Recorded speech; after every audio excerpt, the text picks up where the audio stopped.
आज हम लोग टाइपोग्राफी स्टार्ट कर रहे हैं। ठीक है। काफ़ी वेट कर रहे थे बच्चे इसका कि हमें फ़ॉन्ट्स की थोड़ी समझ आए कि फ़ॉन्ट्स कैसे यूज़ करने हैं, कौन से फ़ॉन्ट यूज़ करने हैं, फ़ॉन्ट्स की टाइप वगैरह, और वो सारा कुछ भी है इसमें। और इसके अलावा टाइप यूज़ कैसे करनी है, टेक्स्ट यूज़ कैसे करना है अपने डिज़ाइन के अंदर, उसको भी देखेंगे कि मल्टीपल क्रिएटिव आइडियाज़ हैं डिज़ाइन को अपने टेक्स्ट के साथ बेहतर करने के लिए। तो वो सारा कुछ हम लोग चेक करेंगे। तो इसलिए इसको ध्यान से समझिएगा। कुछ बच्चे इस चीज़ों को सीरियस नहीं ले रहे, उनका क्या करना है वो मैं खुद ही कर लूँगा, लेकिन सिर्फ उनको थोड़ी सी वार्निंग दे रहा हूँ कि इसको इतना लाइट ना लें। ये चीज़ फॉर ग्रांटेड नहीं है, फ्री है, लेकिन एक्चुअल में ये फ्री नहीं है। ठीक है। आपको जस्ट अगर उसको पैसों से तोल रहे हैं आप, तो उस लिहाज से आपको ये बिल्कुल फ्री लग रही है, लेकिन इसको इतना लाइट ना लें जितना आप लाइट ले रहे हो। कि बहरहाल जस्ट आपको एक वार्निंग दे रहा हूँ कि अभी इससे सुधर जाएं। ठीक है।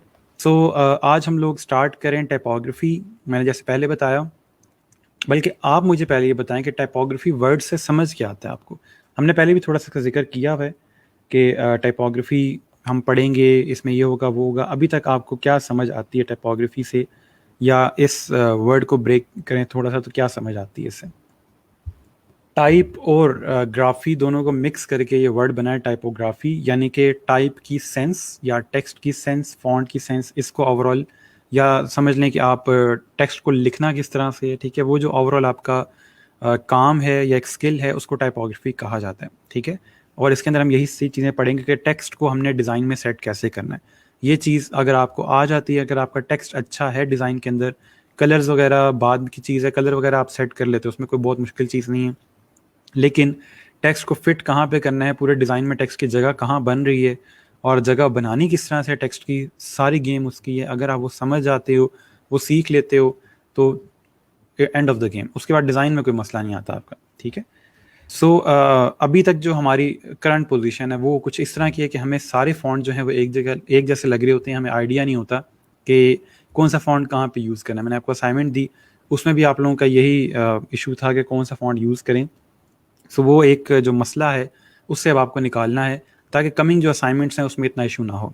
लोगों के अंदर मैंने आपको ऑलरेडी फ़ॉन्ट्स बता दिए थे, आपने वही यूज़ कर लिए, लेकिन आगे चल के आपने खुद से फ़ॉन्ट्स वगैरह एक्सप्लोर करना स्टार्ट करने हैं। ठीक है। सो अब इस चीज़ से आपको निकालूंगा, थोड़ा सा आपको फ़ॉन्ट्स का बताऊंगा कि फ़ॉन्ट्स कौन कौन से होते हैं और क्या कुछ उसमें हम लोग कर रहे होते हैं। ठीक है। अच्छा, ये जी पहली डेफिनेशन है टाइपोग्राफी की। अगर आप इसको पढ़ें तो ये कहता है कि typography is the art and technique, ठीक है, of arranging type to make written language legible, readable, appealing when displayed. बड़ी अच्छी बात की है इसने, अगर आपको समझ आए तो, कि टाइपोग्राफी एक आर्ट है या टेक्निक है। मान लिया, किस चीज़ की टेक्निक है? टाइप को अरेंज करने की। क्यों अरेंज करना है? इसलिए अरेंज करना है ताकि जो चीज़ हमने लिखी है वो लिजिबल हो, वो रीडेबल हो, और वो अपीलिंग हो। अब सवाल ये आता है कि लिजिबल, रीडेबल और अपीलिंग का मतलब क्या है। अपीलिंग का मतलब मैं निकाल देता हूँ बीच में से। अपीलिंग का मतलब ये है कि उसको पढ़ने का दिल करे, वो देखने में अच्छी लगे। लिजिबल और रीडेबल, इनमें फ़र्क क्या है और क्या मतलब है इनका, ये मुझे बताएं। अगर आपको थोड़ा सा अंदाज़ा हो रहा है कि लिजिबल और रीडेबल में कोई फ़र्क बनता है, ये दोनों चीज़ें सेम है। अपीलिंग को छोड़ दें, अपीलिंग का मैंने आपको बता दिया कि वो जस्ट एक स्टाइल इस तरह का आप क्रिएट करते हो, डिज़ाइन इस तरह क्रिएट करते हो कि पढ़ने का दिल कर रहा होता है, टेक्स्ट को पढ़ने का दिल कर रहा होता है। लेकिन जो बात है लिजिबल और रीडेबल की, अगर इनमें फ़र्क आपको समझ आ जाए और अगर आप इन चीज़ों को अप्लाई करना शुरू कर दो, तो आपके खुद ब खुद जो टाइपोग्राफी है वो सेट हो जाएगी। तो क्या समझ आती है लिजिबिलिटी को पढ़ के और रीडेबिलिटी को पढ़ के, कि क्या फ़र्क है इन दोनों में। रीडेबिलिटी का जो वर्ड है हमें थोड़ा सा आइडिया है इससे, क्योंकि ऐसी चीज़ को पढ़ा जा सके। ठीक है। रीडेबिलिटी के जिसको पढ़ा जा सके, जिसको पढ़ना आसान हो। ठीक है। लिजिबल का मतलब क्या है? लिजिबल ये कहता है कि आपने जो चीज़ लिखी है अगले को भी वही चीज़ समझ आ रही हो। दोबारा समझें कि लिजिबल का मतलब ये है कि जो चीज़ मैंने लिखी है, जो टेक्स्ट मैंने लिखा है और जो मेरा मतलब था उस चीज़ का, अगला भी वही चीज़ समझ रहा है उसकी। ये ना हो कि आपने वो जो ग्रीन पाम का लोगो बनाया है, उसमें से आपने जो पाम था, वो जो एल लिखा हुआ था PALM का, वो आपने एल जो था उसका दरख्त क्रिएट कर दिया और वो चीज़ ग्रीन पा क्रिएट होगी, वो पढ़ी नहीं जा रही।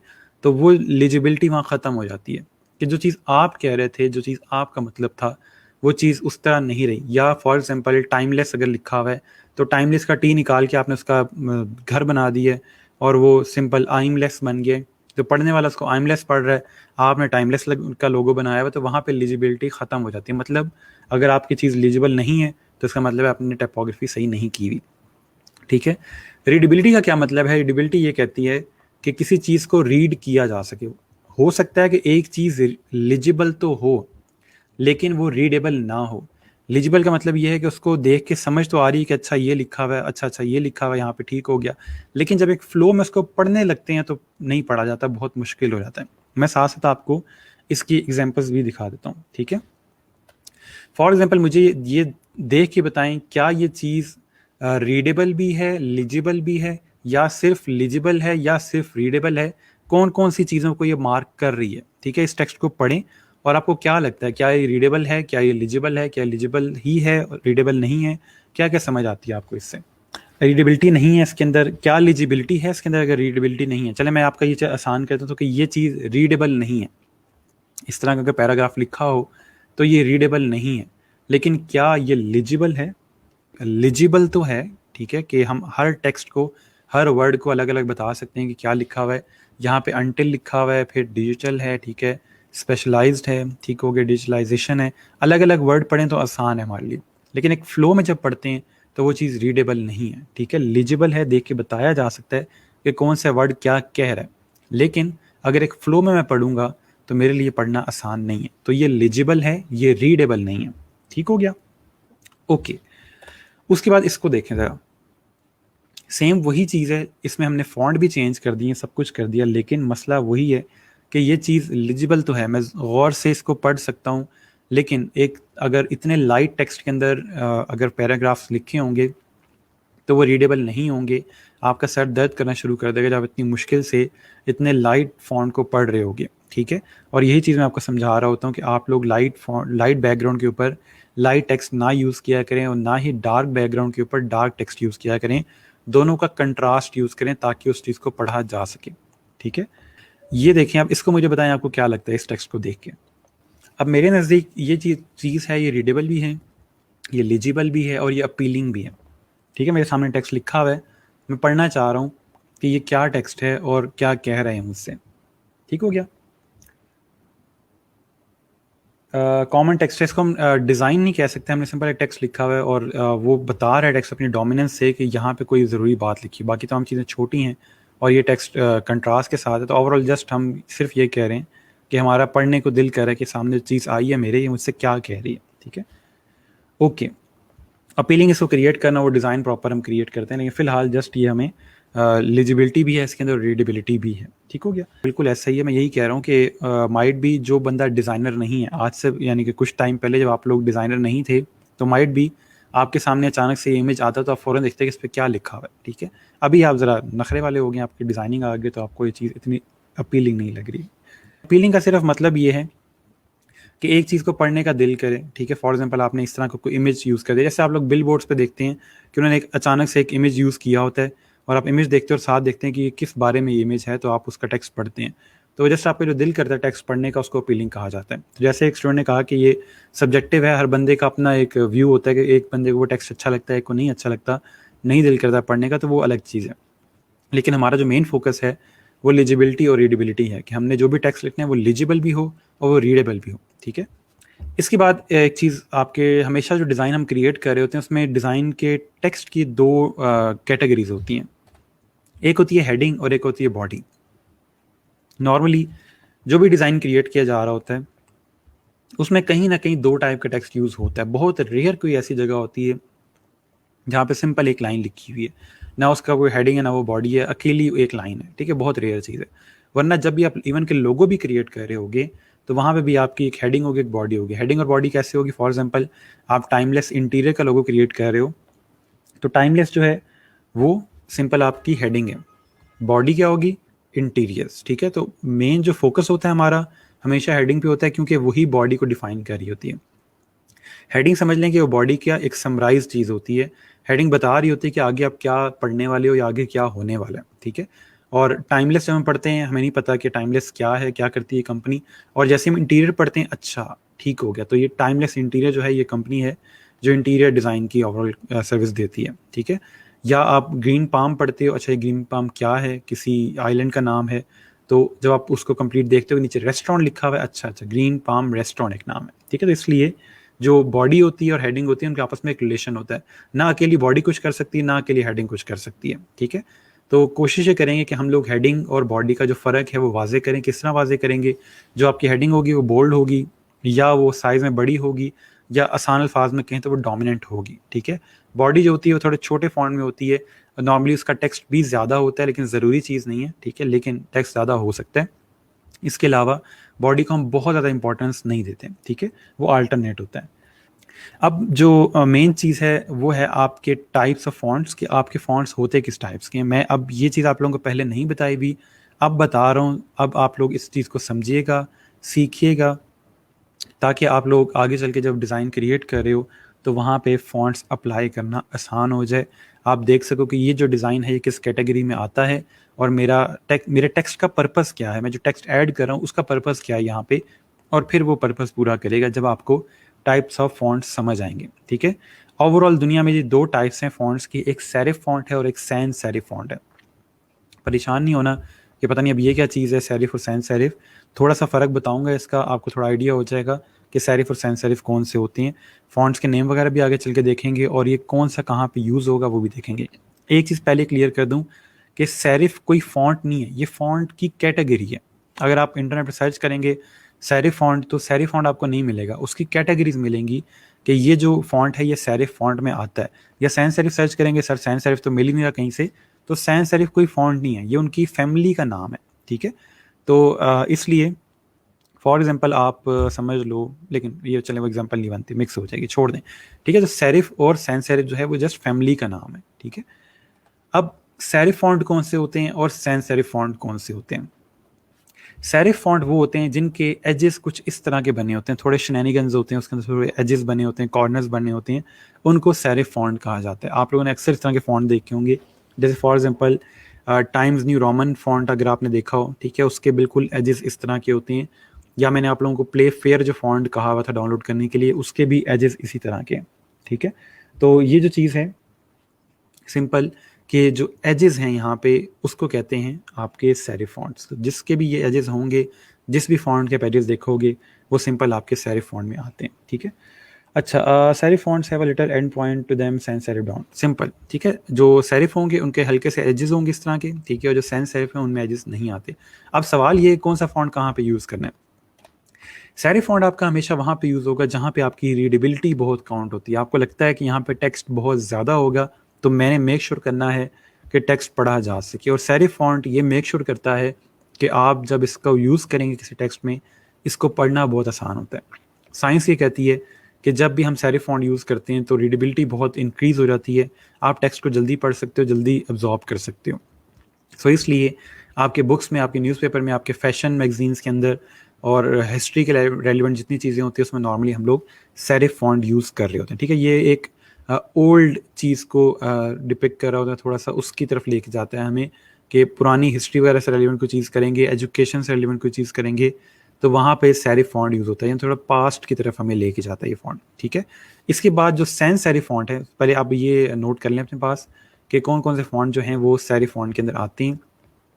ये जो आपके सामने सारे फ़ॉन्ट लिखे हैं मैंने उसी फ़ॉन्ट के अंदर ही लिखे हैं, ताकि आप देख सको कि फ़ॉन्ट एक्चुअल में दिखने में कैसा है। अब इन तमाम फ़ॉन्ट्स को देखें तो बज़ाहिर हमें कोई एक्चुअल फ़र्क नज़र नहीं आ रहा है इसके अंदर, ठीक है। और से देखें तो कोई बहुत रेयर फ़र्क है। फॉर एग्ज़ाम्पल अगर हम यहाँ पे देखते हैं तो टाइम्स न्यू रोमन का ई देखें, ठीक है, इस तरह से है। और ये बास्करविल का देखें तो ये ई थोड़ा सा इसमें स्लिम है, ठीक है। अगर आप जॉर्जिया का ई देखें थोड़ा सा बोल्ड है, तो बहुत माइनर सा इनमें फ़र्क होता है। तो लेकिन अगर आप अकेला फ़ॉन्ट यूज़ करते हैं तो देखने में बहुत अच्छा लगता है। मेरी पर्सनल प्रेफरेंस कौन सी है सेरिफ फ़ॉन्ट के अंदर? मैं normally times new Roman use करता हूँ अगर क्लाइंट को फ़ॉन्ट डाउनलोड करने ना आते हों, क्योंकि ये फ़ॉन्ट ऑलरेडी आपके सिस्टम के अंदर मौजूद होता है। तो मैं टाइम्स न्यू रोमन यूज़ कर लेता हूँ जहाँ पे मुझे सेरिफ यूज़ करना होता है। लेकिन अगर क्लाइंट थोड़ा एडवांस है, उसको फ़ॉन्ट्स यूज़ करने आते हैं और मुझे सेरिफ यूज़ करना है, तो मैं प्ले फेयर जो है वो यूज़ कर लेता हूँ, ठीक है। मैंने आपको डाउनलोड करवाया हुआ है ये, तो ये फ़ॉन्ट काफ़ी अच्छा है फॉर सेरिफ फ़ॉन्ट्स। इसके अलावा जॉर्जिया फ़ॉन्ट भी है, ठीक है, वो भी ऑलरेडी मौजूद है सिस्टम में, तो आप टाइम्स न्यू रोमन या जॉर्जिया यूज़ कर सकते हैं, ठीक है। टाइम्स न्यू रोमन थोड़ा सा मॉडर्न है, इसके थोड़े स्लीक डिज़ाइंस हैं, इसलिए टाइम्स न्यू रोमन ज़रा बेहतर है, ठीक हो गया। नेक्स्ट हमारे पास सैन सेरिफ है। सिंपल डेफिनेशन है इसकी, ऐसा कोई भी फॉन्ट जो सेरिफ नहीं है वो सैंस सेरिफ है। वो कोई भी फॉन्ट हो सकता है, वो ब्रश फॉन्ट भी हो सकता है, मॉडर्न फॉन्ट्स हो सकते हैं, जो भी फॉन्ट आप देख रहे हो जिसके एजेस नहीं है वो सिंपल सैंस सेरिफ में आता है। और सैंस सेरिफ कहाँ यूज़ होते हैं? आपके ब्रोशर्स में, आपके पोस्टर्स में, बैनर्स में, और ये फ्यूचर और लिबरल एक फील दे रहे होते हैं, या टेक्नोलॉजी से रिलेवेंट जो चीज़ें होती हैं वहाँ पे सैंस सेरिफ यूज़ होते हैं। ब्रोशर, पोस्टर, बैनर में क्यों यूज़ होते हैं? क्योंकि वहाँ पे टेक्स्ट कम होता है, पोस्टर की अकेली हेडिंग ही काफ़ी होती है आपको बताने के लिए कि पूरा जो पोस्टर है वो किस बारे में है, ठीक है। तो इसलिए हम लोग वहाँ पे जो पोस्टर्स हैं या ब्रोशर्स हैं या बैनर्स हैं वहाँ पे सिर्फ हम लोग सैंस सेरिफ यूज़ कर रहे होते हैं, ठीक हो गया। और इसकी कुछ एग्जांपल्स आपके सामने है। एरियल फॉन्ट आपको बहुत अच्छे से पता होगा, आपने यूज़ भी किया होगा। मॉन्टसेरेट मैंने बहुत दफ़ा आप लोगों का यूज़ करने के लिए, बीबस फॉन्ट हमने बहुत यूज़ किया। सिगोई यूआई थोड़ा न्यू है आपके लिए, और कैलबरी आपको अच्छे से याद होगा। तो ये कुछ फॉन्ट्स हैं। अब एरियल और सिगोई और कैलबरी, ये जो 3 फॉन्ट्स हैं ये ऑलरेडी आपके सिस्टम के अंदर मौजूद हैं, आपको डाउनलोड करने की ज़रूरत नहीं है कहीं से भी। ये तीनों फॉन्ट जो हैं आपके पास मौजूद हैं। एरियल फॉन्ट भी मौजूद है, सिगोई भी मौजूद है, और कैलबरी भी पड़ा हुआ है, ठीक है। ये जो 2 फॉन्ट्स मैं आपको डाउनलोड ऑलरेडी करवा दिए, मॉन्टसेरेट और बीबस, गूगल फॉन्ट से आपको ये चीज़ें मिल जाएंगी, ठीक है। तो नॉर्मली ये फॉन्ट्स यूज़ हो रहे होते हैं।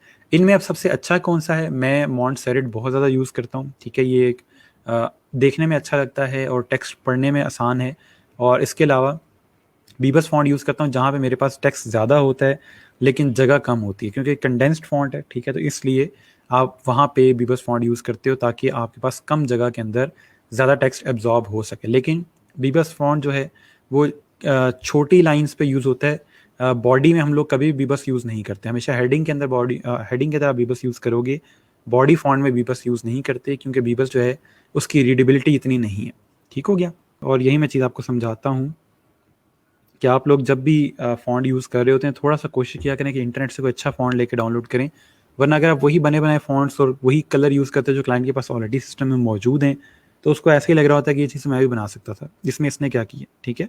तो कोशिश ये किया करें कि जो भी फ़ॉन्ट आप यूज़ करते हो या कलर यूज़ करते हो, थोड़ी रिसर्च करें, थोड़े मॉडर्न फ़ॉन्ट देखें, वेबसाइट्स आपको पता हैं, और उन्हीं तरह के फिर जो आपको अच्छे फ़ॉन्ट्स मिलते हैं उनको डाउनलोड करके उनको यूज़ करें ताकि आपका डिज़ाइन डिफरेंट लगे। अच्छा, दोनों का कॉम्बिनेशन भी यूज़ किया जा सकता है डिज़ाइन में, सेरिफ एंड सैंस सेरिफ? बहुत अच्छा क्वेश्चन है, और यस हम कर सकते हैं दोनों का जो कॉम्बिनेशन है उसको भी यूज़ कर सकते हैं, ठीक है। अब मैं आपको बता दूं कौन से फ़ॉन्ट आपने नहीं यूज़ करने हैं, ठीक है। ये भी बड़ी चीज़ ज़रूरी है कि मैंने ये तो बता दिया फ़ॉन्ट कौन से यूज़ करने हैं, ये भी बता दूं कौन से फ़ॉन्ट नहीं यूज़ करने, क्योंकि आप में से कुछ बच्चे वो फ़ॉन्ट यूज़ कर रहे हैं, तो इसलिए मैं पहले ही बता दूं कि ये फ़ॉन्ट नहीं यूज़ करने हैं। और स्टिल जो बच्चा ये फ़ॉन्ट यूज़ करेगा मुझे पता चल जाएगा उसने टाइपोग्राफी का लेक्चर नहीं लिया हुआ। आसान है, ठीक है। सबसे पहले जोकरमैन फ़ॉन्ट है, नीचे मैंने नाम दिया है, साथ साथ आपको आपने ये वाला फ़ॉन्ट नहीं यूज़ करना। ये उन्होंने सिर्फ स्कूल के बच्चों के लिए डाला हुआ है कि वो इसका प्ले कर सकें, ऑलरेडी सिस्टम में होता है। आपके अक्सर लोग इसको देख के बहुत ज़्यादा अम्यूज़ होते हैं, मैं जी ये फ़ॉन्ट यूज़ कर लेता हूँ तो इसका लोगो बना लूँगा। तो जो डिज़ाइनर्स हैं, वो नए डिज़ाइनर्स जो होते हैं वो इसको लोगो में यूज़ कर रहे होते हैं, तो हम ये फ़ॉन्ट नहीं यूज़ करते। ये बहुत पुराने फ़ॉन्ट्स हैं, और क्लाइंट खुद भी इस तरह के फ़ॉन्ट्स देखता रहता है तो उसको ये चीज़ अच्छी नहीं लगती, ठीक है।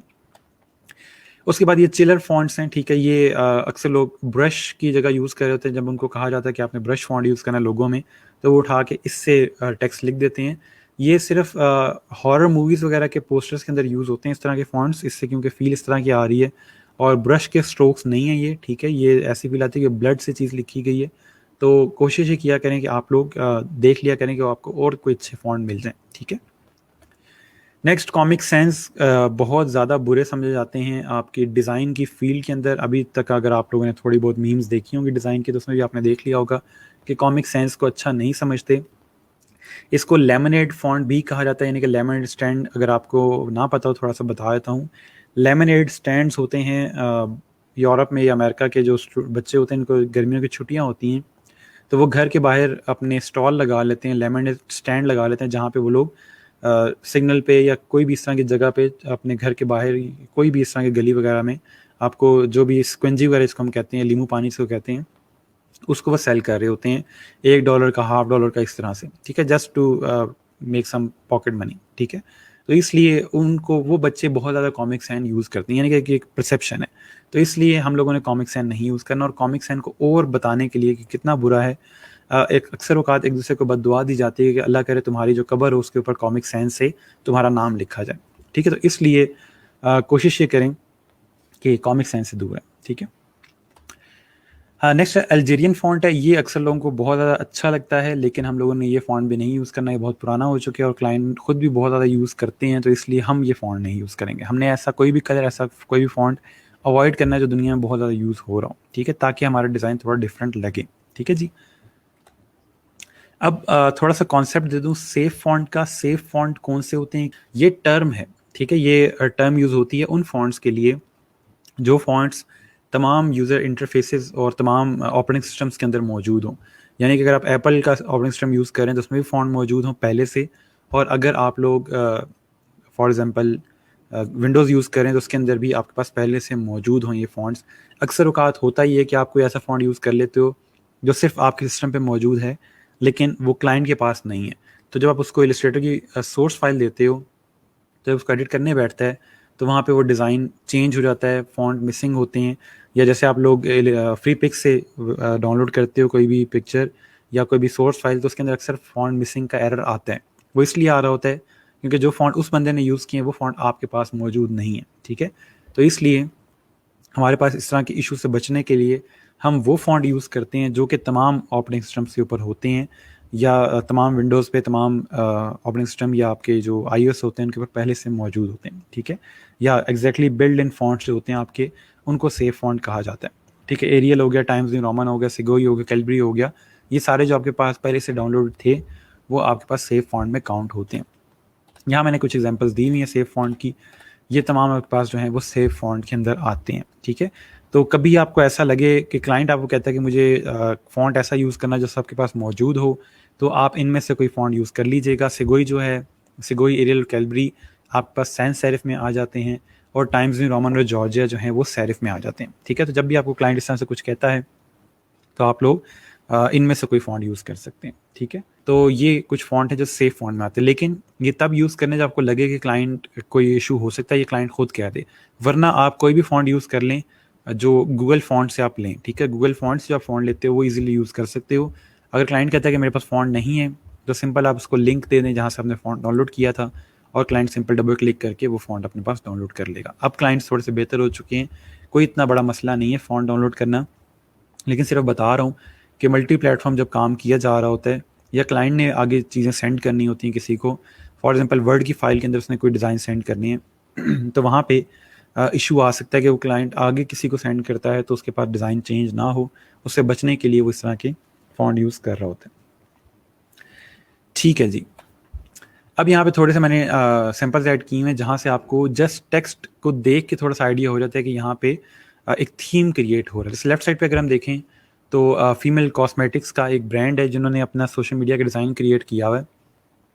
तो इसमें अगर हम देखें तो हमें थोड़ी सी फेमिनिन फील आ रही है, ठीक है। वुमेन रेलिवेंट एक स्टाइल है, कलर उस तरह का यूज़ हुआ है, पिक्चर इस तरह की यूज़ हुई है, और फॉन्ट भी इसी तरह का यूज़ हुआ है, ठीक है। राइट साइड पे देखते हैं तो मेन के लिए चीज़ है, ठीक है। और उसमें अगर देखें तो उसमें थोड़ा सा जो सैंस सेरिफ यूज़ हुआ है वो अपर केस के अंदर है, और थोड़ी रिजिड फील आ रही है उसके अंदर, ठीक है।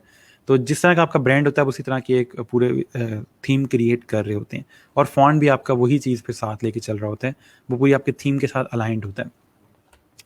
इसके बाद अगर हम देखें तो यहाँ पे लेफ्ट साइड पे देखें आपका जो फॉन्ट है और आपका जो कलर है, कलर भी देखें और फॉन्ट भी देखें, साथ दोनों चीज़ें देखनी है आपने। कलर और फॉन्ट जो है सफारी की फील दे रहा है, ठीक है। ब्राउनिश सा कलर है और चीता प्रिंट जो है वो कंप्लीट आपको सफारी की फील दे रहा है। राइट साइड पे अगर देखें तो डेज़ी का उन्होंने एक ओवरऑल कॉन्सेप्ट दिया हुआ है, और समर की फील आ रही है इसके अंदर से। तो दोनों साइड पे फॉन्ट सेम है, लेकिन उसका कलर कम्बिनेशन इस तरह क्रिएट किया गया है कि एक तरफ वो सफारी की फील दे रहा है और एक तरफ वो आपको समर की फील दे रहा है, ठीक है। ओके, अब आ जाते हैं रीडेबिलिटी को और थोड़ा सा डिस्कस करते हैं। अभी तक आप लोगों में से अक्सर बच्चे इस तरह के डिज़ाइन क्रिएट कर रहे थे, कोई सेंस नहीं बन रही चीज़ की, नॉइजी इमेज के ऊपर टेक्स्ट यूज़ किया हुआ है। याद रहे जब भी आप इमेज चूज़ कर रहे होते हैं पहले देख लिया करें इसको मैंने कहाँ पे सेट करना है, टेक्स्ट कहाँ पे आएगा, इसको मैं कैसे यूज़ करूँगा, ठीक है। तब आप इमेज डाउनलोड किया करें। आप लोग करते ही हैं कि अच्छा ये पिक्चर बड़ी अच्छी है, डाउनलोड कर लिया, अब इसको यूज़ कैसे करना है कोई पता नहीं, ठीक है। तो जब भी इमेज डाउनलोड करें तो देखिए इसमें वाइट स्पेस कहाँ पे है। वाइट स्पेस मैंने आपको बताया कि ऐसी स्पेस को कहते हैं जहाँ पे नॉइज़ कम हो। अब इस बेचारे ने जो टेक्स्ट यूज़ किया हुआ है वो वहाँ पे यूज़ किया जहाँ पे नॉइज़ बहुत ज़्यादा है। नॉइज़ किसको कहा जाता है? कंट्रास्ट जहाँ पे बार-बार चेंज हो रहा हो। यहाँ पे देखें तो इस टेक्स्ट को पढ़ना बहुत मुश्किल है। ये लीजिबल तो है लेकिन ये रीडेबल नहीं है, ठीक है, इसको पढ़ना आसान नहीं है और चीज़ें मिक्सअप हो रही हैं, वाइट ब्लैक जो है वो मिक्सअप हो रहे हैं, तो उस लिहाज से ये टेक्स्ट इतना अच्छा नहीं है, ठीक है, तो इसको पढ़ना इतना आसान नहीं है। तो हम नॉइजी जगह को छोड़ते हुए टॉप पे वाइट स्पेस है, इसको यूज़ करेंगे और इस तरह के कलर यूज़ करेंगे जो कि इसके साथ थोड़ा सा कंट्रास्ट में भी अच्छे लगें, ठीक है। तो अब देखें तो अब इस टेक्स्ट को पढ़ना आसान है, ईज़िली पढ़ा जा सकता है, ये लीजिबल भी है और ये रीडेबल भी है और साथ में जो इसका इमेज है वो भी आ रहा है, ठीक है। अगर हम देखें तो यहाँ पे इमेज के ऊपर टेक्स्ट लिखा हुआ है और नहीं पढ़ा जा रहा। एक ऑप्शन ये था कि ओवरले यूज़ करते हैं, ठीक है, लेकिन ओवरले से बेहतर ये है, फर्स्ट ऑप्शन ये कि आप सिंपल जो वाइट स्पेस है इसकी उसको यूज़ करते हुए आप इसको ऐड कर लें, ठीक है। इसके अलावा एक और ऑप्शन भी है कि अगर आपका इमेज है उसमें वाइट स्पेस का ऑप्शन नहीं है, वाइट स्पेस इतनी नहीं है, तो आप इस तरह से बॉक्स क्रिएट करके भी टेक्स्ट ऐड कर सकते हैं, ठीक है। मैं आपको साथ साथ डिज़ाइंस इसलिए दिखा रहा हूँ ताकि आप इनसे कुछ सीखें और अपने जो डिज़ाइंस क्रिएट करते हैं उसके अंदर ये चीज़ों को इम्प्लीमेंट करना शुरू करें, ठीक है। ओके, उसके अलावा कलर कंट्रास्ट की बात आ जाती है। कलर कंट्रास्ट के अंदर भी आपका जो टाइपोग्राफी है वो काउंट होती है। अक्सर औकात जो लोग हैं, अभी आप लोगों ने जो लोगोस क्रिएट किए हैं उसमें कौन सा कलर क्यों यूज़ करें मुझे कुछ समझ नहीं आती। आप ब्लू कलर को ग्रीन के ऊपर यूज़ किए जा रहे हैं, भाई क्यों यूज़ करें? मैंने अक्सर बच्चों को मैसेज ये किया, why green, why blue, why yellow, मुझे बताएं क्यों यूज़ कर रहे हैं आप, ठीक है। कोई आपस में कंट्रास्ट नहीं बन रहा, पर्पल को रेड के साथ मिलाए जा रहे हैं, कुछ समझ नहीं आ रही, ठीक है। तो इसलिए थोड़ा सा कंट्रास्ट पे काम करें। मैंने आपको वेबसाइट इतनी अच्छी अच्छी बताई हैं, उनको यूज़ करें। वहाँ पे जो लोगों ने डिज़ाइंस पसंद किए हैं, जो कलर पैलेट्स पसंद किए हैं, उनको यूज़ करें। इसके अलावा आपको डिज़ाइन इंस्पायरेशन के लिए वेबसाइट बताई हुई है, उस पे जाके देखें कौन सा टेक्स्ट फ्रंट पे आता है, किस कलर में लिखते हैं, बैकग्राउंड कौन से कलर का आता है। आप में से अक्सर जो बच्चे हैं वो अपने आप से बाहर नहीं निकल रहे, वो वही डिज़ाइन यूज़ कर रहे हैं जो उनके माइंड में पहले से हैं। मैं उनको कह रहा हूँ इंस्पायरेशन लें, थोड़ा देखें कि आपने जो टेक्स्ट लिखा है वो उसका आइकन कितना बड़ा, नीचे छोटा सा टेक्स्ट लिखा हुआ है। ये चीज़ मैंने कितनी दफ़ा बताई है, लेकिन आप लोग स्टिल उस चीज़ को अडॉप्ट नहीं करें। क्यों नहीं करें? पहली चीज़ कि बात को सुनते नहीं है, और अगर सुनते हैं तो एक कान से वो जाती है और एक कान से बाहर आ जाती है, ठीक है। तो इसलिए कोशिश ये करें कि पहले जो आप पैलेट क्रिएट करें, सबसे पहले अपने डिज़ाइन का पैलेट क्रिएट किया करें कि मैंने इसमें कलर कौन कौन से यूज़ करने हैं, फिर ये चीज़ें ज़रा आसान हो जाती हैं। आप डिज़ाइन क्रिएट करके सोचते हैं कि अच्छा इसमें कलर ऐड करते हैं। अच्छा, इसके अलावा साइज़ का कंट्रास्ट भी देखना है आपने, ऐसा ना हो, मैं यही आपको पहले भी चीज़ बता रहा था कि एक चीज़ आपने बहुत बड़ी लिखी होती है और एक चीज़ बहुत छोटी होती है। दोनों का जो कंट्रास्ट है उसको ठीक से एडजस्ट करना है आपने कि दोनों टेक्स्ट जो हैं वो एक तरह से पढ़े जा सकें। हेडिंग जो होती है वो ज़ाहिर बात है कि थोड़ी-सी फ़ॉन्ट में बड़ी होती है। अगर आपके पास टेक्स्ट बहुत ज़्यादा है तो उसका फ़ॉन्ट छोटा कर देंगे। तो इस तरह से आप थोड़ा-सा उसको एडजस्ट करते हो। लेकिन कभी भी एक साइज़ जो है टेक्स्ट का बहुत बड़ा है और एक साइज़ बहुत छोटा है, तो वो चीज़ वहाँ पे तंग करेगी, ठीक है। इसके अलावा वेट कंट्रास्ट को भी थोड़ा-सा देखें। नॉर्मली ये होता है कि आपकी जो हेडिंग होती है वो बोल्ड में होती है और जो बॉडी होती है वो बिल्कुल लाइट फ़ॉन्ट में होती है, बिल्कुल थिन फ़ॉन्ट में होती है, ठीक है। लेकिन इतना थिन ना यूज़ करें कि रीडेबिलिटी ख़त्म हो जाए उसमें से, ठीक है। तो इसलिए ओवरऑल इनका कॉम्बिनेशन क्रिएट होता है। अच्छा, एक स्टूडेंट का क्वेश्चन था कि सेरिफ और सैंस सेरिफ का कॉम्बिनेशन कब यूज़ करते हैं। ये कोई स्पेसिफिक इनका नहीं है कि हमने किस तरह के डिज़ाइन में यूज़ करना है, आप कहीं भी ट्राई कर सकते हैं इसको। नॉर्मली मैं ये करता हूँ कि मैं जो सेरिफ फ़ॉन्ट है वो हेडिंग में यूज़ कर रहा होता हूँ जहाँ पे मेरे पास टेक्स्ट कम होता है, ठीक है। प्ले फेयर को प्रेफर करता हूँ और बॉडी के अंदर सैंस सेरिफ यूज़ करता हूँ, वो ज़रा ईजी रहता है। अगर आप सेरिफ चाहो तो बेशक बॉडी में यूज़ कर लो, सैंस सेरिफ चाहो तो हेडिंग में यूज़ कर लो, ठीक है। इसके लिए क्योंकि ये दोनों फ़ॉन्ट जो है हिस्ट्री और फ्यूचर को रिप्रेजेंट कर रहे होते हैं, तो इनका कोई स्पेसिफिक नहीं है कि आपने कहाँ पे कौन सा यूज़ करना है, ठीक है। अगर आप दोनों कॉम्बिनेशन यूज़ करें तो उनका कोई स्पेसिफिक सेट नहीं है कि कहाँ पे यूज़ करेंगे। ओके, उसके अलावा लेआउट आप डिफरेंट किस्म की क्रिएट कर सकते हो, ठीक है। ये मैं यहाँ पे कुछ एग्जांपल ऐड की हुई आपको मज़ीद दिखाने के लिए कि हम लोग क्या कुछ क्रिएट कर सकते हैं, अपने टेक्स्ट के साथ कितना प्ले कर सकते हैं। इन्होंने यहाँ पे सिंपल टेक्स्ट लिखा हुआ है, ठीक है, एक तरीके से, ठीक है, वाइट स्पेस को यूज़ करने की कोशिश की है, टेक्स्ट लिख दिया। इसके अलावा एक ये तरीका है, ठीक है, ये हम आगे चल के पढ़ेंगे भी कि हम लोगों ने इस तरह टेक्स्ट अगर लिखना हो कि एक पर्सन जो है उसके बैक पे टेक्स्ट लिखना है तो ये कैसे होगा, ठीक है। और अगर आप देखें इसके अंदर तो लेआउट पढ़ना थोड़ा सा मुश्किल है। यहाँ पे ले तक पढ़ा जा रहा है लेकिन वो जो आउट का ओ बन रहा है वो हमें डी भी बन सकता है, वो थोड़ा सा तंग कर रहा है, ठीक है, पढ़ना थोड़ा सा मुश्किल है। तो इसको इस तरह भी किया जा सकता है, ठीक है। तो ये चीज़ हम पढ़ेंगे, देखेंगे कि अगर हम ये चीज़ क्रिएट करना चाहते हैं तो कैसे क्रिएट करेंगे, ठीक है। जस्ट आपको एक टेस्ट दे रहा हूँ कि हम लोग ये चीज़ भी आगे चल के पढ़ेंगे। और अक्सर लोग जो हैं वो इनको इम्प्लीमेंट करके अपना फेसबुक का कवर बना रहे होते हैं। पढ़ाता तो मैं इसलिए हूँ ताकि आप पोस्टर डिज़ाइन वगैरह के अंदर इसको यूज़ करो, लेकिन अक्सर बच्चे अपना जो फेसबुक का कवर वगैरह होता है उसके अंदर यूज़ कर रहे होते हैं या डिस्प्ले पिक्चर जो होती है उसमें यूज़ कर रहे होते हैं इसको। ओके, इसके अलावा एक बड़ी चीज़ है कि आप लोगों ने मिक्स नहीं करना बहुत सारे फ़ॉन्ट्स को, कोशिश करें कि 2 से ज़्यादा फ़ॉन्ट ना यूज़ करें एक डिज़ाइन के अंदर, ठीक है? अगर पोस्टर डिज़ाइन कर रहे हैं, ब्रोशर डिज़ाइन कर रहे हैं, कुछ भी डिज़ाइन कर रहे हैं, कोशिश करें कि 2 फ़ॉन्ट से ज़्यादा फ़ॉन्ट यूज़ ना करें। 2 फ़ॉन्ट का मतलब ये है कि मॉन्ट-सेरेट और प्ले-फेयर अगर आपने यूज़ कर ली है, तो अब तीसरा फ़ॉन्ट लाने की ज़रूरत नहीं है, ठीक है?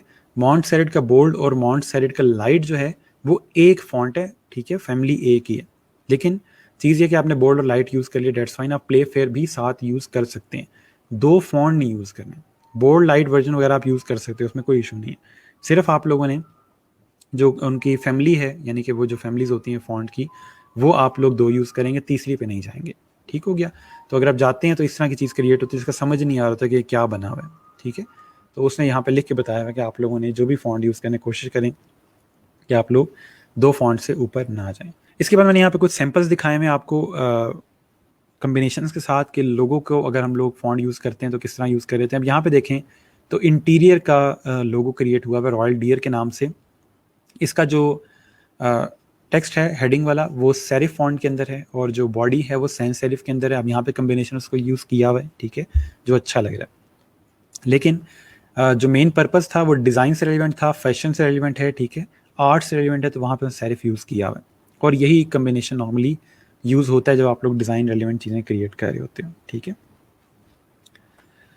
उसके बाद इसको फील देखें, उसने कार हब जो लिखा हुआ है इसके अंदर स्पोर्टी फील आ रही है क्योंकि ये फॉन्ट थोड़ा स्ट्रेच हुआ हुआ है, थोड़ा सा वाइड फॉन्ट है, ठीक है। कार्स हब लिखा हुआ है, पता चल रहा है कोई यहाँ पे स्पोर्ट्स की बात हो रही है, ऑटोमोबाइल की बात हो रही है। लेकिन सोचें सिर्फ अगर कि कार हब्स को सेरिफ फॉन्ट में लिखा जाता तो क्या ये अच्छा लगता? काम तो चल जाता, लेकिन जो फील इसमें आ रही है वो सेरिफ फॉन्ट के साथ ना आती, ठीक है। तो ये चीज़ मैं आपको थोड़ा सा बताना चाह रहा हूँ कि आप समझें फॉन्ट कितना मैटर करता है। ये होता कब है? जब मल्टीपल फॉन्ट्स ट्राई करते हो, आप फॉन्ट ही आपने एक रख ली है और उसी के साथ डिज़ाइन बनाए जा रहे हो, तो फिर वो रिसर्च नहीं होती, फिर आप डिफरेंट वर्जन्स क्रिएट नहीं करते। जब आप लोग प्रॉपर फॉन्ट्स ट्राई करते हो तब जाके आपके डिफरेंट वर्जन्स क्रिएट होते हैं और आपको पता चलता है कि सबसे अच्छा कौन सा इनमें से, ठीक है। अब यहाँ पे देखें सेरिफ फॉन्ट यूज़ किया हुआ है कैप्स के अंदर, बहुत अच्छा लग रहा है, ठीक है। सिंपल टेक्स्ट यूज़ किया हुआ है, कोई ऐसा जिसका आइकन नहीं है, लेकिन वो अकेला फॉन्ट इतना अच्छा है कि वो फैशन की फील दे रहा है। यहाँ पे देखें तो एक लैब है, उसका फॉन्ट उन्होंने उसका लोगो क्रिएट किया फॉन्ट यूज़ करके, सैंस सेरिफ यूज़ हुआ है, ठीक है। यहाँ पे देखें स्क्रिप्ट फॉन्ट है, ठीक है, स्क्रिप्ट के साथ उसको अटैलिक किया हुआ थोड़ा सा। फेमिनिन फॉन्ट है, वुमेन रेलिवेंट है, इसलिए उस तरह का स्क्रिप्ट फॉन्ट यूज़ हो रहा है यहाँ पे। इसको देखें प्रॉपर्टीज़ के बारे में है, रियल स्टेट के बारे में है, तो बीबस फॉन्ट यूज़ किया हुआ है। क्यों यूज़ किया हुआ है? क्योंकि टेक्स्ट बहुत ज़्यादा है और क्लाइंट ये कहता है कि सारा जो टेक्स्ट है अलगाज़ी प्रॉपर्टीज़ वो सारा एक ही लाइन में आना चाहिए। तो अगर हम लोग यहाँ मॉन्ट-सेरेट यूज़ करते तो ये लेंथ बहुत ज़्यादा हो जाती है, तो वहाँ मसला होता है। तो उसको ज़रा कम करने के लिए उसने सिंपल उसको यहाँ पे कंडेंस फॉन्ट यूज़ किया हुआ है, बीबस यूज़ किया हुआ है, ठीक है। कंडेंस फॉन्ट का मतलब ये होता है कि जिसके लेटर हाइट ज़्यादा होती है और स्पेसिंग थोड़ी कम होती है, वो कम जगह ले रहा होता है, ठीक है। उसके बाद यहाँ पे देखें ये टाइपोग्राफिक लोगो मैं साथ साथ आपको दिखा रहा हूँ कि अगर आप सिर्फ टाइप को यूज़ करके लोगो क्रिएट करना चाहते हैं तो आप वो भी क्रिएट कर सकते हो, ठीक है। यहाँ पे उसने सिंपल फॉन्ट के साथ लोगो क्रिएट किया हुआ है। इसके अलावा यहाँ पे एक और फॉन्ट के साथ लोगो है, ठीक है, होम कासल और साथ उसका आइकन ऐड किया हुआ है। आप राइट साइड पे भी टेक्स्ट लिख सकते हो, ज़्यादा बेहतर यही होता है कि आप राइट साइड पे टेक्स्ट लिखते हो ताकि आपका जो टेक्स्ट है वो बड़ा छोटा करने से आपका लोगो अफेक्ट नहीं होता, और ये चीज़ हमने लोगो डिज़ाइन में पढ़ी भी हुई है, ठीक है। इसके अलावा एक और फॉन्ट है वाईफाई हंटर्स के नाम से। इसमें अगर हम देखें तो उन्होंने वाईफाई और जो तीर होते हैं, एरोज़ होते हैं, उनको मिक्स करके एक वाईफाई की नेगेटिव स्पेस के अंदर शेप क्रिएट की हुई है और साथ में उन्होंने नीचे लिखा फ्री वाईफाई एक्सप्लोर, ठीक है। तो इस तरह से हम लोग, मैं आपको लोगों के सैंपल भी दिखा रहा हूँ और फॉन्ट्स दिखा रहा हूँ किस तरह से हम कितना साइज़ दे रहे होते हैं, ठीक है। ईथन के अंदर कौन सा फॉन्ट था, I am not sure exactly इसने फॉन्ट कौन सा यूज़ किया हुआ, लेकिन ये सिंपल आपके पास ब्रश फॉन्ट है, ठीक है। मल्टीपल इस तरह के फॉन्ट्स मिल जाते हैं। ब्रश फॉन्ट बहुत मुश्किल होता है इनका नाम याद करना क्योंकि इनके नाम बड़े अजीब-अजीब से होते हैं, बहुत लेंथी नेम होते हैं इनके। मैंने आपको वेबसाइट बताई हुई है कहाँ से मिलेंगे, ठीक है, 1001 फॉन्ट से। उसके अलावा एक और लोगो टाइपोग्राफी से क्रिएट हुआ है, ज़रूरी नहीं है कि आप उसको टेक्स्ट में ही लिखें। इसने यहाँ पे एक स्टैम्प क्रिएट की हुई है, ठीक है, ज़ेन के नाम से। ZEN हर तरफ वहाँ पे क्रॉस में बन रहा है, तो इसमें आप एक स्टैम्प तरीके का भी लोगो क्रिएट कर सकते हो जब एब्रीविएशन पे लोगो क्रिएट कर रहे हो, ठीक है। तो ये साथ सैंपल भी दिखा रहा हूँ कि टेक्स्ट के साथ हम कितना प्ले कर सकते हैं, ठीक हो गया। यहाँ मैंने एक एग्जांपल दी हुई है एक लोगो की कि क्लाउड मैटिक के नाम से एक कंपनी है, ठीक है, उनका एक लोगो है इस तरह से जिसको एक क्लाउड दिया और साथ में उन्होंने यहाँ पे टेक्स्ट लिखा हुआ है। लेकिन अगर हम इसके फॉन्ट चेंज करते हैं कुछ इस तरह से और आपके पास इस तरह की कंपनी आती है, तो क्या आप इन पर ट्रस्ट करोगे? इस टेक्स्ट को पढ़ो, इसके लोगोस को देखो, इसके फॉन्ट को देखो, कहीं समझ आ रही है कि ये अच्छा लग रहा है या ये अच्छा लग रहा है? ये आई गेस मॉन्ट सेरेट यूज़ किया है इसने यहाँ पे, और मैंने उन तमाम फॉन्ट्स को चेंज करके कुछ इस तरह का ट्राई किया है और आपको दिखाया है कि कितना फ़र्क पड़ता है कि अगर आप लोग फॉन्ट्स अच्छे ना यूज़ करें। ठीक है, इन तमाम कंपनीज़ पे हम ट्रस्ट नहीं कर सकते, बड़े अजीबोगरीब से इन्होंने फ़ॉन्ट यूज़ किए हमें, लेकिन अगर जैसे हम इस कंपनी को देखते हैं तो फ़ौरन हमारा दिल करता है कि अच्छा ये एक प्रोफेशनल कंपनी है। ठीक है, सिर्फ फ़ॉन्ट की वजह से। ठीक है जी, तो एंड पे बात ये है कि फ़ॉन्ट मैटर करता है, और जो आप लोग फ़ॉन्ट यूज़ करोगे, टेक्स्ट की इतनी बात नहीं होती, जो आपने फ़ॉन्ट लिखा हुआ है सारी बात उसकी है कि आप क्या फ़ॉन्ट यूज़ कर रहे हैं। ठीक है, तो वो फ़ॉन्ट ही मैसेज कन्वे कर रहा होता है। असाइनमेंट ये है कि आप लोगों ने कोई से भी लोगों को एक लोगो लेना है जो कॉमन लोगो हो, जिसका कोशिश करें कि हर बंदे को पता हो, जैसे पेप्सी है, नाइकी है। ठीक है, इस तरह के जो कॉमन लोगोज हैं जो टेक्स्ट के साथ आते हैं, माइक्रोसॉफ्ट है फॉर एग्जांपल जिसका टेक्स्ट के साथ आता है, और गूगल है। ठीक है, टपोग्राफिक लोगोज जो हैं कॉमन हमें नज़र आते हैं, शनेल है, डियोर है, इस तरह के जो फॉन्ट्स के साथ लोगो बने हुए हैं उनको आपने 3 डिफरेंट फॉन्ट्स में क्रिएट करना है। मैंने यहाँ एक एग्जांपल दी हुई है, आपके पास कोकोला का फॉन्ट है फॉर एग्जांपल, कोकोला एक तरह से लिखा हुआ उन्होंने, आपने यही कलर यूज़ करते हुए कोकोला को डिफरेंट फॉन्ट्स के अंदर लिख के दिखाना है, यानी कि एक तरह से आपने एक लोगों का बेड़ा गर्क करना है, बस ये समझ लें। तो यहाँ तक आज आप लोगों का लेक्चर था। टाइपोग्राफी के अंदर कोई क्वेश्चन हो, आई होप कि अब थोड़ा सा बेहतर पता चल गया हो कौन से फ़ॉन्ट यूज़ करने हैं, कौन से नहीं यूज़ करने। मैंने आप लोगों को उसका लिस्ट वगैरह बता दी है फ़ॉन्ट्स की। ठीक है, कौन कौन से फ़ॉन्ट अच्छे हैं, तो कोशिश ये करें कि अब से आप लोग जो फ़ॉन्ट मैंने बताए हैं उनको यूज़ करें, या मज़ीद एक्सप्लोर करना चाहें तो उसके लिए आपके पास वेबसाइट है। मैं यहाँ पे आपको दिखा देता हूँ वेबसाइट दोबारा से। ये 1001 फ्री फॉन्ट्स के नाम से वेबसाइट है। ठीक है, इसी को हम यहाँ से यूज़ करेंगे। यहाँ पे तमाम नए से नए फॉन्ट्स आ रहे होते हैं। ठीक है, ब्लैक लेटरिंग का एक स्टाइल है। ठीक है, स्क्रिप्ट फॉन्ट वगैरह यहाँ पे ऑलरेडी दिए हुए हैं, जो ईथन लिखा हुआ था तकरीबन इस तरह के फ़ॉन्ट के अंदर लिखा हुआ था। ठीक है, तो यहाँ पे हर तरह का फ़ॉन्ट मौजूद है।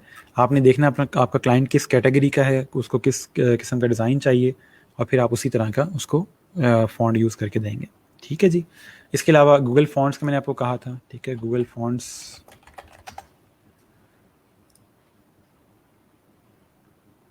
ये एक वेबसाइट है। ठीक है, इसके ऊपर कॉमन जो फॉन्ट्स होते हैं वो मिल जाते हैं। मैं ज़्यादातर इसी को प्रेफर करता हूँ क्योंकि इसके ऊपर अच्छे फॉन्ट्स मिल जाते हैं। यहाँ पे फॉन्ट्स बहुत ज़्यादा होते हैं तो ढूंढना ज़रा मुश्किल हो जाता है और इंसान को समझ नहीं आ रही कौन सा फॉन्ट यूज़ करें। जो मैंने ब्रश फॉन्ट या स्क्रिप्ट फॉन्ट लेने होते हैं मैं यहाँ से लेता हूँ, और जो सेरिफ और सेंस सेरिफ होते हैं वो यहाँ से ले रहा होता हूँ। ठीक है जी, चलें इसको मैं यहाँ पे क्लोज़ करता हूँ। इंशाल्लाह फिर हम लोग कल स्टार्ट करेंगे नया टॉपिक। तब तक के लिए अपना ख्याल रखिएगा, दुआ में याद रखिएगा। अल्लाह हाफिज़।